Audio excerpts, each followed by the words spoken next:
ರೊಟ್ಟಿ, ಚಪಾತಿ, ಪೂರಿ, ಪರೋಟ ಇದಕ್ಕೆಲ್ಲ ಒಂದೊಳ್ಳೆ ಕಾಂಬಿನೇಷನ್ ಮಶ್ರೂಮ್ ಮಸಾಲ.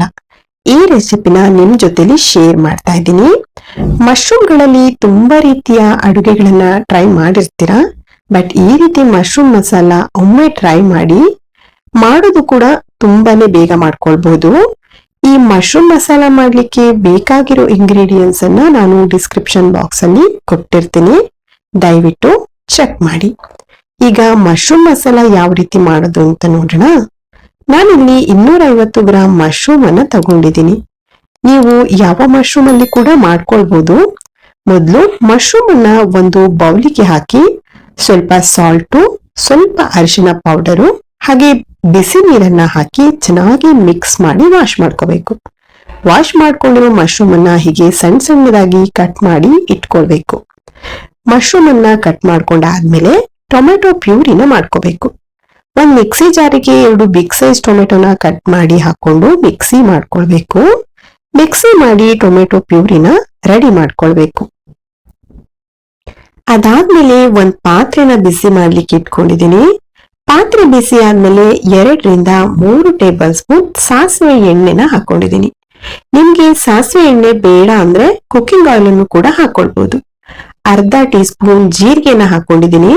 ಹಾಗೇನೆ 1 ಬಿಗ್ ಸೈಜ್ ಆನಿಯನ್ ನ ಸಣ್ಣಗೆ ಕಟ್ ಮಾಡಿ ಹಾಕೊಳ್ಬೇಕು. ಆನಿಯನ್ ನ ಹಾಕಿ ಫ್ರೈ ಮಾಡ್ಕೊಳ್ಳಿ. ಆನಿಯನ್ ಚೆನ್ನಾಗಿ ಬಾಡೋ ರೀತಿ ಫ್ರೈ ಮಾಡ್ಕೊಳ್ಬೇಕು. ಆನಿಯನ್ ಚೆನ್ನಾಗಿ ಬಾಡಿದ್ಮೇಲೆ 1 ಟೀ ಸ್ಪೂನ್ ಆಗುವಷ್ಟು ಶುಂಠಿ ಬೆಳ್ಳುಳ್ಳಿ ಪೇಸ್ಟ್ ಅನ್ನ ಹಾಕೊಳ್ಳಿ. ಶುಂಠಿ ಬೆಳ್ಳುಳ್ಳಿ ಪೇಸ್ಟ್ ಅಲ್ಲಿ ಇರೋ ಹಸಿ ಸ್ಮೆಲ್ ಎಲ್ಲ ಹೋಗ್ಬೇಕು, ಅಲ್ಲಿವರೆಗೂ ಚೆನ್ನಾಗಿ ಫ್ರೈ ಮಾಡ್ಕೊಳ್ಬೇಕು. ಶುಂಠಿ ಬೆಳ್ಳುಳ್ಳಿ ಪೇಸ್ಟು ಚೆನ್ನಾಗಿ ಫ್ರೈ ಆಗ್ಲಿ. ಚೆನ್ನಾಗಿ ಫ್ರೈ ಆದ್ಮೇಲೆ ನಾವು ಮೊದಲೇ ಮಾಡಿಟ್ಟಿರೋ ಟೊಮೆಟೊ ಪ್ಯೂರಿ ಏನಿದೆಯಲ್ಲ ಅದನ್ನ ಹಾಕೊಳ್ಬೇಕು. ಟೊಮೆಟೊ ಪ್ಯೂರಿನ ಹಾಕ್ಬಿಟ್ಟು ಚೆನ್ನಾಗಿ ಫ್ರೈ ಮಾಡ್ಕೊಳ್ಳಿ. ಟೊಮೆಟೊ ಪ್ಯೂರಿ ಚೆನ್ನಾಗಿ ಫ್ರೈ ಆಗಿ ಆಯಿಲ್ ಎಲ್ಲ ಬಿಡಬೇಕು, ಅಲ್ಲಿವರೆಗೂ ಚೆನ್ನಾಗಿ ಫ್ರೈ ಮಾಡ್ಕೊಳ್ಬೇಕು. ಆಯಿಲ್ ಎಲ್ಲ ಬಿಡೋ ಟೈಮ್ ಅಲ್ಲಿ ಪೌಡರ್ ಮಸಾಲಗಳನ್ನ ಹಾಕೊಳ್ಬೇಕು. ಅರ್ಧ ಟೀ ಸ್ಪೂನ್ ಅರಿಶಿನ ಪೌಡರು, ಅರ್ಧ tea spoon garam masala, 1 table spoon ಆಗುವಷ್ಟು ರೆಡ್ ಚಿಲ್ಲಿ ಪೌಡರ್. ನಿಮ್ ಖಾರಕ್ಕೆ ನೋಡ್ಕೊಂಡು ನೀವು ಚಿಲ್ಲಿ ಪೌಡರ್ ಅನ್ನ ಆಡ್ ಮಾಡ್ಕೊಳ್ಳಿ. ಹಾಗೆ 1 ಟೇಬಲ್ ಸ್ಪೂನ್ ಆಗುವಷ್ಟು ಕೊತ್ತಂಬರಿ ಪೌಡರ್ ಅನ್ನ ಹಾಕೊಳ್ಬೇಕು. ಹಾಕಿ ಎಲ್ಲನೂ ಚೆನ್ನಾಗಿ ಮಿಕ್ಸ್ ಮಾಡ್ಕೊಳ್ಬೇಕು. ಚೆನ್ನಾಗಿ ಮಿಕ್ಸ್ ಮಾಡ್ಕೊಂಡು ಫ್ರೈ ಮಾಡ್ಕೊಳ್ಳಿ. ಎಲ್ಲ ಚೆನ್ನಾಗಿ ಫ್ರೈ ಆದ್ಮೇಲೆ ರುಚಿಗೆ ಎಷ್ಟು ಬೇಕೋ ನೋಡ್ಕೊಂಡು ಸಾಲ್ಟ್ ಅನ್ನ ಆಡ್ ಮಾಡ್ಕೊಳ್ಳಿ. ಸಾಲ್ಟ್ ಅನ್ನ ಹಾಕ್ಬಿಟ್ಟು ಚೆನ್ನಾಗಿ ಮಿಕ್ಸ್ ಮಾಡ್ಕೊಳ್ಬೇಕು. ಯಾರೆಲ್ಲ ನಮ್ಮ ಪೇಜ್ ಅನ್ನ ಫಾಲೋ ಮಾಡಿಲ್ಲ, ದಯವಿಟ್ಟು ನಮ್ಮ ಪೇಜ್ ಅನ್ನ ಫಾಲೋ ಮಾಡಿ ಹಾಗೆ ಸಪೋರ್ಟ್ ಮಾಡಿ. ಈಗ ಕ್ಲೀನ್ ಮಾಡಿಟ್ಟಿರೋ ಮಶ್ರೂಮ್ ಅನ್ನ ಹಾಕೊಳ್ಬೇಕು.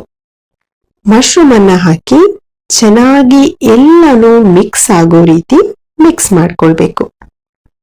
ಮಸಾಲ ಎಲ್ಲ ಮಶ್ರೂಮ್ಗೆ ಎಲ್ಲ ಕಡೆ ನೀಟಾಗಿ ಹಿಡಿಲಿ, ಆ ರೀತಿ ಮಿಕ್ಸ್ ಮಾಡ್ಕೊಳ್ಳಿ.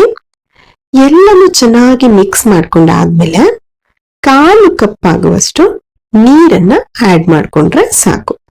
ಜಾಸ್ತಿ ನೀರೇನ್ ಹಾಕೊಳ್ಳೋದು ಬೇಡ, 1/4 ಕಪ್ ಹಾಕೊಂಡ್ರೆ ಸಾಕಾಗತ್ತೆ. ನೀರನ್ನ ಆಡ್ ಮಾಡ್ಕೊಂಡಾದ್ಮೇಲೆ ಚೆನ್ನಾಗಿ ಮಿಕ್ಸ್ ಮಾಡ್ಕೊಂಡು ಕುದಿಲಿಕ್ಕೆ ಬಿಡಬೇಕು.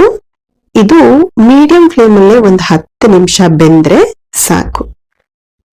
10 ನಿಮಿಷ ಆದಮೇಲೆ ಚಾಪ್ ಮಾಡಿರೋ 2 ಟೇಬಲ್ ಸ್ಪೂನ್ ಕೊತ್ತಂಬರಿ ಸೊಪ್ಪನ್ನ ಹಾಕೊಂಡು ಮಿಕ್ಸ್ ಮಾಡ್ಕೊಂಡ್ರೆ ಸೂಪರ್ ಟೇಸ್ಟಿಯಾದ ಮಶ್ರೂಮ್ ಮಸಾಲ ರೆಡಿ ಆಗತ್ತೆ. ಟೇಸ್ಟ್ ಅಂತೂ ತುಂಬಾ ಚೆನ್ನಾಗಿರತ್ತೆ. ನೀವು ಕೂಡ ಟ್ರೈ ಮಾಡಿ. ವಿಡಿಯೋ ಇಷ್ಟ ಆದ್ರೆ ಲೈಕ್ ಮಾಡಿ, ಹಾಗೆ ನಿಮ್ಮ ಫ್ಯಾಮಿಲಿ ಮತ್ತೆ ಫ್ರೆಂಡ್ಸ್ ಜೊತೆ ಶೇರ್ ಮಾಡಿ. ಸಬ್ಸ್ಕ್ರೈಬ್ ಮಾಡದೆ ಯಾರೆಲ್ಲ ನಮ್ಮ ವಿಡಿಯೋನ ನೋಡ್ತಾ ಇದ್ದೀರಾ, ದಯವಿಟ್ಟು ನಮ್ಮ ಚಾನೆಲ್ ಅನ್ನ ಸಬ್ಸ್ಕ್ರೈಬ್ ಮಾಡಿ ಹಾಗೆ ಸಪೋರ್ಟ್ ಮಾಡಿ. Thank you.